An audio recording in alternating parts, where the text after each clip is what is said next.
পররাষ্ট্র সচিব আসছে একটা টিম নিয়ে যে বাংলাদেশকে কোনো রকম হাত পাও ধরে টরে তেল তুলা দিয়ে টিয়া পাও ধরে যে ভাই মাফ চাই, ক্ষমা করে দাও, ভুল হয়ে গেছে। ওই যে শুভেন্দ্র অধিকারী ওটা একটা পাগল, ওটা একটা ছাগল, ওটা আমাদের দলে নাই, এ যা বলছে এটা আমাদের রাষ্ট্রীয় কথা না। এই ময়ূক রঞ্জন দেখি দৌড় দেয়, লাভ দেয় উন্মতের মতো, মনে হয় যেন পাগলা কুকুরে কামড়াইছে, জলতঙ্ক রোগ হয়েছে, নতুবা মনে করেন গাঁজা হিরোইন মেয়াতুন্য খাইছে, খাইয়েটাই দৌড় দেয় এবং দৌড় দিয়ে বলে কি চিটাগাং নেবে, চিটাগাং নাকি ওর বাপ দাদার সম্পদ নিতে হইবে। আরে ভাই, আমরা এতদিন শুনছি এই শেখ হাসিনা বলছে যে ভারতের সাথে স্বামী স্ত্রীর সম্পর্ক, তা স্বামী স্ত্রী মানে কি? তাইলে ওনার বউ, এই বউর জন্য কি আপনি যৌতুক নেবেন?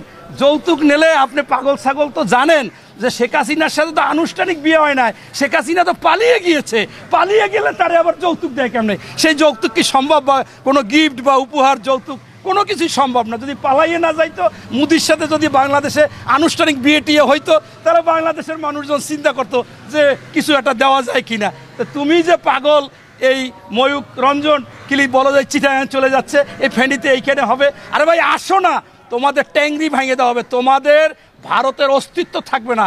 তোমরা যে ফকির, ভিক্ষা করতে চাও, বাংলাদেশ থেকে অর্থ নিতে চাও, তোমাদের বাংলাদেশের লোকজন চাকরি করে, বাংলাদেশ থেকে সব, এটা কোনো সময় হবে না। ইতিমধ্যে আপনারা দেখেছেন ভারতের টেলিভিশনগুলো দেখাচ্ছে পেঁয়াজ পচে গেছে, আলু পচে গেছে। আরে বাংলাদেশের মানুষ এরা সাহসী, এরা ইমানি, বাংলাদেশের 93% মুসলমান, এদের ইমানি শক্তি আছে। তোদের পেঁয়াজ আর খাবে না, তোদের আলু আর খাবে না, তোদের পেঁয়াজ আলু পচবে, কৃষকের মাথায় হাত হবে, তোরা ওখানে কাঁদবি।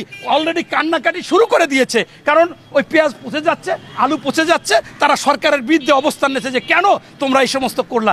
আরে ভাই, আলু ইতিমধ্যে বাংলাদেশ থেকে সিদ্ধান্ত নিচ্ছে, পেঁয়াজ সিদ্ধান্ত নিচ্ছে কোন কোন দেশ থেকে আনবে, চায়না থেকে আনবে, আপনার জার্মানি থেকে আনবে, যেখান থেকে আনবে সেই নামে, পাকিস্তান থেকে আনবে, কিন্তু ভারতের নাম নাই। এই ভারতের নাম নাই। ভারত যেমন দেখে পাকিস্তানের জাহাজ আসলেই তারা আর ঠিক থাকতে পারে না, ওখানেই তাদের মনে হয় যেন মৃত্যুবরণ হয়ে গেছে। ভারতের রাষ্ট্রদূত যখন বেগম খালেদা জিয়ার সাথে দেখা করতে আসে, তখনই মনে হয় যেন কী যেন হয়ে গেছে। আবার ভারত থেকে যখন বাংলাদেশের লোকজন আসবে, বাংলাদেশের লোকজন যাবে, যখন এই আপনার ভিসা পদ্ধতি একটু শিথিল করছে, তখনই ভারতের অবস্থা খারাপ।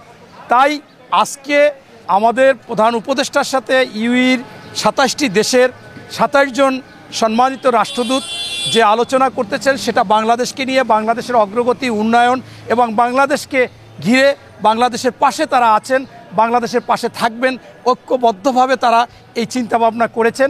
তাতে আপনারা দেখেছেন যে এটা সকলের কাছে